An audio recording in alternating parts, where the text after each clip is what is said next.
За сая өөр асуулт асуух гэжсэн боловч энэ байнгын дээрээ бас тодруулмаар санагдаад байна л да, дуусчихгүй. Өмнөхдөр нь асуухад энэ гэр бүлийн хэрэг шүүхт хянан шийдвэрлэх хууль дээр туссан байгаа гэсэн боловч аль хуулийн дээр нь тусаагүй байна.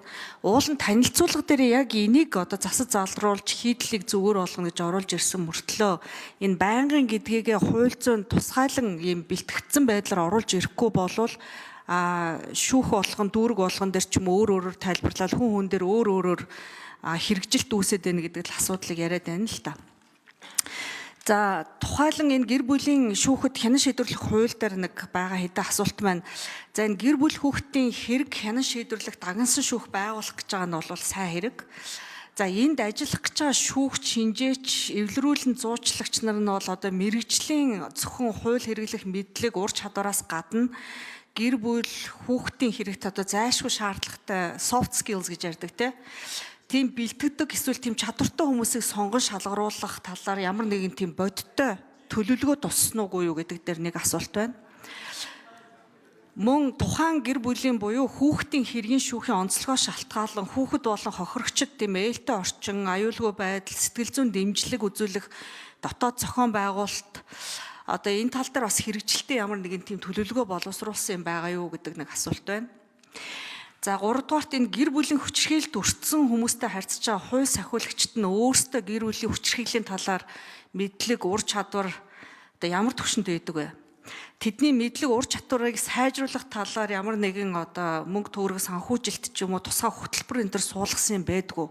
Ямар арга хэмжээнүүд байдаг вэ гэдэг дээр хариулж өгөх үү? За бямцгтаар хариулах уу? За ажлын хэсгээс хариулъя. За хууль зүйн дотоод хэргийн яам төрийн нарийн бичгийн дарга 4-р микрофон. За гамаа гишүүний асуултанд хариулъя.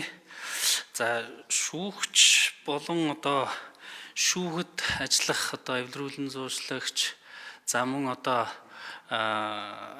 нөхцөл байдлын шинжээч энэ төр тавигдах шаардлага зүйлүүдтэй холбоотой зүйлүүд бол энэ шүүхийн ерөнхий зөвлөлийн хүрээнд бол одоо шүүгчийн сонгон шалгаруулах хүрээндээ бол ямар шүүгчийг шил сонгох вэ гэдгээ бол шийдвэрлэх боломжтой гэж үзсэн учраас энэ одоо хуулиуд дээр бол шүүгчид тавигдах шаардлагатай холбоотой зүйл орж ирээгүй.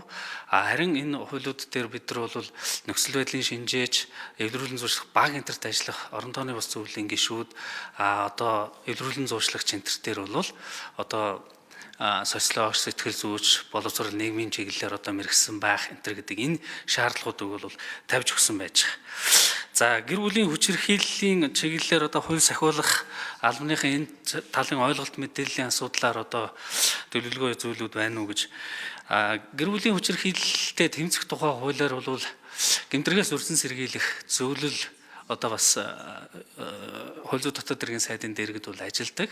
За энэ одоо гэмтрэгээс өрсөн сэргийлэх зөвлөлийн хүрээнд бол энэ гэр бүлийн хүчирхийлэлтэй холбоотой ойлголт мэдээллийг одоо хууль сахиулах байгууллага юу мөрдөгч, прокурор одоо мөн өмгөөлөгч гэд зэрэг ийм одоо мэргэжлийн улсуудад бол энэ сургаал зохион байгуулах энэний талаарх ойлголт хандлага одоо юу гэдгийг гэр бүлийн хүчирхийлэлд өртсөн одоо хүүхдээс мэдүүлэг авахдаа юуг анхаарах уу гэдэг энэ чиглэлээр бол олон улсын одоо туршлагатай зөвлөх интерес бол сургалтыг авч зохион байгуулдаг.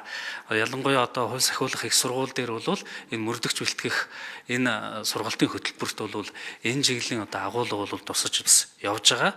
Дахин мэрэгшүүлэх энэ төр асуудал дээр бол бас энэ сургалтын төвүүдээр дамжуул хууль сахиулагч нарт бол хүчирхийлэлд өртсөн хүмүүсээс мэдүүлэг авахтай холбоотой энэ чиглэлийн сургалтуудыг бол ороо явж байгаа. Гамаа гишүүн тодруулъя. За нөгөө түрүүн байнгих дээр бас үлдчихлээ те. Эхний асуултан дээр асууж хахад энэ хуулийн дээр орж ирнэ гэсэн учраас би сая бас давхар харлаа. Тэгээд энэ гэр бүлийн тухай хуулийн 14-р зүйлийн 14-ийн 4-р хэсэг иргэний хэрэг шүүхэд хянан шийдвэрлэх тухай хуулийн 132-ийн 4-р хэсэг дээр хүүхдийн болон гэр бүлийн гишүүдийн эрхчлөлөг хязгаарласан зохицуулт ингээд болцсон байна.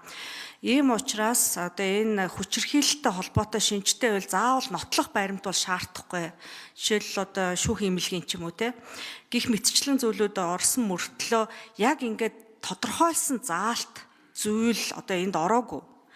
Энийг одоо шаардахгүй байх талаар энднэрт одоо хохирогчд илүү ээлтэй байдлаар шийдэхийн тулд тусгайлсан тийм заалт байх зүгээр санагдаад байна.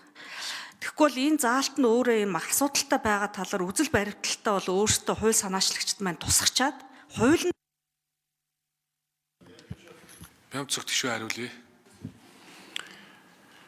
За энэ байнгын хүчирхийлэл гэдэг дээр хуулийн төслийн 20 дугаар зүйл дээр бас тодорхой орсон байгаа. Гэр бүлийн нөхцөл байдлын шинжилгээ хийнэ гэд. Гэр бүлийн нөхцөл байдлын шинжилгээг одоо шинжээч хийнэ. За мөн бас аюулын зэргийн үнэлгээр мөн одоо цагдаагийн байгууллагаас аюулын зэргийг тогтоож энэ хоёр үндслэл энэ хоёр нөхцөл байдлыг үзэж байж байнгын мөн үү байнгын биш одоо бас нэг удаагийн тохиолдол байсан уу гэдгийг тогтооно гэдэг хуулийн төслөөс тодорхой заалт орсон байгаа. Тэгэхээр энэ заалтын дагуу үндсэндээ байнга хүчирхийлдэг байх юм бол гэр бүлийг шууд цуслах маргааныг цааш гэр бүлийг цуслах дараагийн арга хэмжээг авах. Байнгын биш байх юм бол одоо бас тийм үү эвлэрүүлэн зуучлах гэх мэтээр ингээд зохицуулна гэдэг үндсэндээ тодорхой процесс бол энэ хуулийн туссан байгаа. Хэрвээ жоохон тодорхой биш байна гэж үзэх юм бол нэмээд одоо сайжруулад өшөө илүү тодорхой болох эрх нь бол улсын их хурлд байгаа. Тэгээд их хурлын хилцүүлгийн явц сайжруулж болно.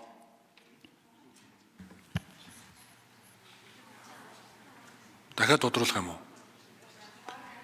За. Од сүрэнгийн номин чимэг гишүүн.